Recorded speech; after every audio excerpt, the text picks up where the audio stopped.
The వో of God. ఈ video చివరి వరకు చూడండి. దేవుని ఆశీర్వాదాలు పొందండి. దేవుని నామములో మీకు నా హృదయపూర్వక వందనములు.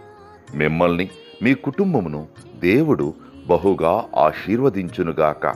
ఈరోజు మీ రాకపోకలి యందు మీరు చేసే ప్రతి పనిలోనూ దేవుడు మీకు తోడుగా ఉండునుగాక. మీరు ఊహించిన అద్భుతాలు, ఆశ్చర్యకార్యాలు ఈరోజు మీ దేవుడు మీ జీవితంలో చేయునుగాక. ఈరోజు నీ దేవుడు నీతో మాట్లాడే మాట, మనలను ప్రేమించుచు తన రక్తము వలన మన పాపముల నుండి విడిపించెను. ప్రకటన 1:6. He loves us and has freed us from our sins by his blood. Revelation chapter 1 verses 6.